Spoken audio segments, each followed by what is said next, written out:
ओम विश्वकर्मणे नमः। मनुष्य की उत्पत्ति भारत में हुई। आज इस पर चर्चा करेंगे।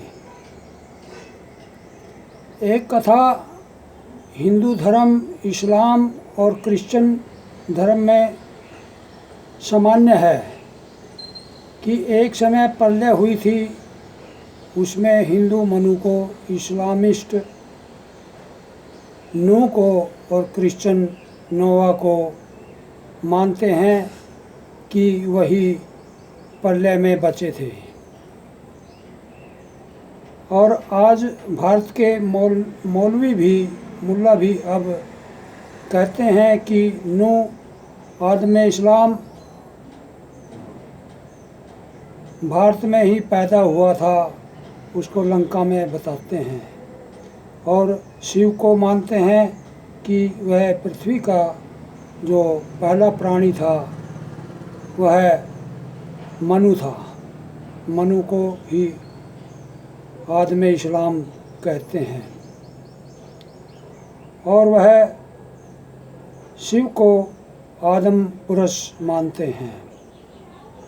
पृथ्वी का कोई भी प्राणी हो, प्रलय काल में उसने जो शरण ली है वह भूमि भारत भूमि ही थी। भारतीय शास्त्र में ज्योतिष अनुसार पृथ्वी लगभग 6 अरब वर्ष पूर्व बनी। इसमें कल्पों के बारे में भी जिक्र आता है। और एक कल्प से दूसरे कल्प में जब पृथ्वी जाती है तो प्रलय होती है, सृष्टि का विनाश होता है और दोबारा जब प्रलय में सृष्टि का विकास होता है, वह हमारे शास्त्रानुसार मनु महाराज जो पहले व्यक्ति थे वह इस सृष्टि का विकास करते हैं। हमारी कथाओं में यह आता है कि प्रलय के बाद जब प्रलय हुई उसमें मनु महाराज, उसका परिवार और उसके जो सेवक, उसके सलाहकार, मंत्री आदि बचे थे। वह एक मत्स्य ने अर्थात मत्स्य ने बचाए थे। यहाँ पर यह कुछ अटपटा सा लगता है। मत्स्य नाम का एक शिल्पी ब्राह्मण हुआ है जो वैज्ञानिक था, उसने वह उस प्रलय में बचाए थे। उस वैज्ञानिक ने पनडुब्बी बनाई और जलयान बनाए। उसमें वह मनु महाराज अपने को, अपने परिवार को, अपने मंत्रियों को एवं कुछ खाद्य सामान, पशु पक्षी आदि, बीज संकलन जो सब्जी आदि थी, वो उस पनडुब्बी में, यान में लेकर के उस प्रलय के दौरान उस स्थान पर पहुंचा जो स्थान सबसे ऊंचा था। उस स्थान पर उसने वहाँ पर अपनी जान बचाई और ज्यों-ज्यों जल नीचे उतरता गया वह भूभाग समुद्र से घटता हुआ भूमि रूप में परिवर्तित हुआ। वह भूभाग भारत में ही था। वह हिमालय पर्वत था जहाँ पर मनु महाराज ने अर्थात इस्लाम के अनुसार नूह ने और क्रिश्चियन के अनुसार यहोवा ने जो शरण ली थी वह हिमालय पर्वत पर ली थी। वहीं पर उन्होंने अपनी जान बचाई थी और वहाँ से फिर दोबारा से मनुष्य का विकास हुआ, सभ्यताओं का विकास हुआ। और उस जलयान में घोड़े, बकरी, गाय, भैंस, सब्जी, अनाज, सामान आदि खाने का जो सामान था वह लेकर के वो उस हिमालय की ओर चले जहाँ पर यह सबसे ऊंचा पर्वत था। यह एक प्रमाण है। प्रमाण नंबर, पृथ्वी पर हिमालय से ऊंचा कोई पर्वत नहीं है। यह लगभग 8,849 मीटर ऊंचा है। प्रलय के समय जल से ऊंचा स्थान ही बसता। यहाँ आकर उन्होंने शरण ली, यहाँ से दोबारा अपना विकास किया। दूसरा प्रमाण ये है कि जितनी भी सबसे पुरानी सभ्यता है वो यहीं पर से निकली है। यहाँ से निकलने वाली नदियों के किनारे उन्होंने अपने निवास स्थान बनाए, जैसे मोहनजोदड़ो, हड़प्पा, सिंधु घाटी सभ्यता आदि। ये सभ्यताएं, सिंधु घाटी सभ्यता सिंध से गंगा तक फैली हुई थी। और तीसरा प्रमाण ये है, नाम से पता चलता है कि नाम बहुत महत्वपूर्ण होता है। हमारे हिमालय पर पर्वत पर मानसरोवर नाम की एक झील है, जहाँ मनु ने शरण ली थी।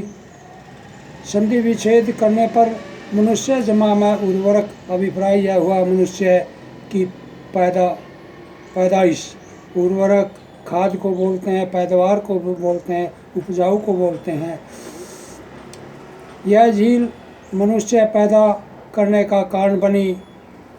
इसी कारण से इसका नाम मानसरोवर झील पड़ा। चौथा कारण ये भी है कि जलवायु आदि दूषित नहीं होते। विश्व युद्ध 3 हुए हैं, मैं पहले भी किसी वीडियो में बता चुका हूँ। पहला विश्व युद्ध देवासुर संग्राम, दूसरा लंका का और तीसरा कुरुक्षेत्र का युद्ध। इसके बाद अभी तक कोई विश्व युद्ध नहीं हुआ है। युद्ध के बाद प्राणियों की हानि ज़्यादा होती है, ज़्यादा प्राणी मरते हैं। इतनी हानि युद्ध से नहीं होती।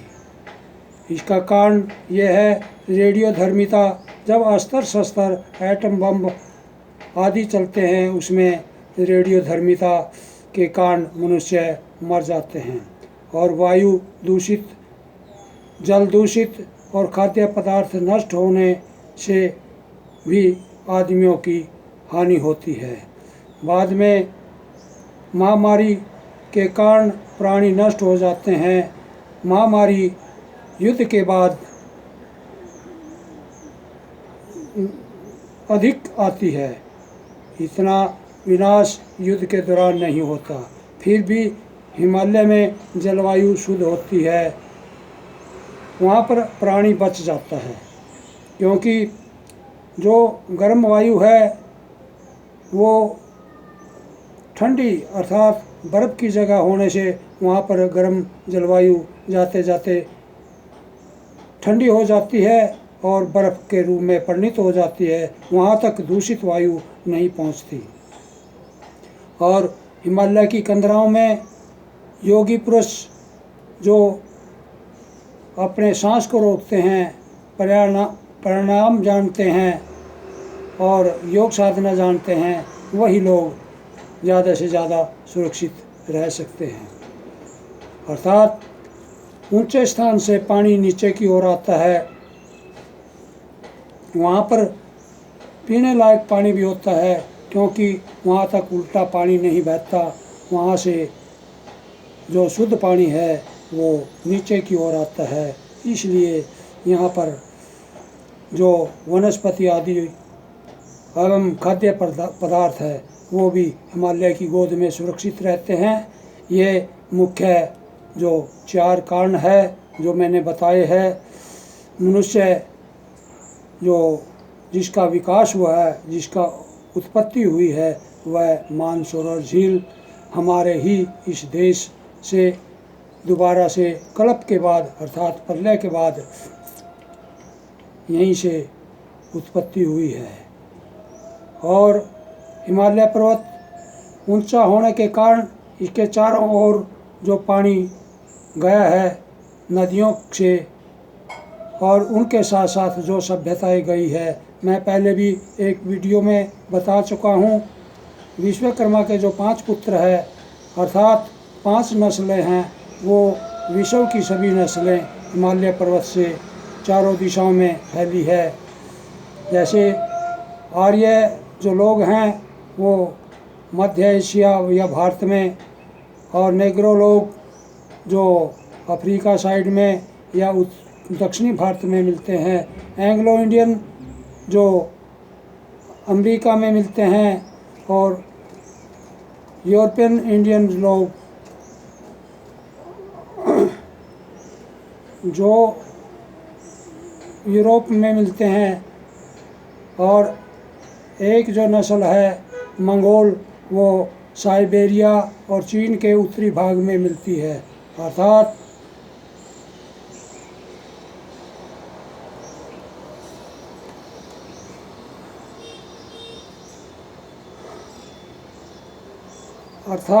जो 5 नस्लें हैं, आर्य, नेग्रो, रेड इंडियन जो अमेरिका में मिलते हैं, इंडो यूरोपियन और मंगोल, ये 5 नस्लें हैं जो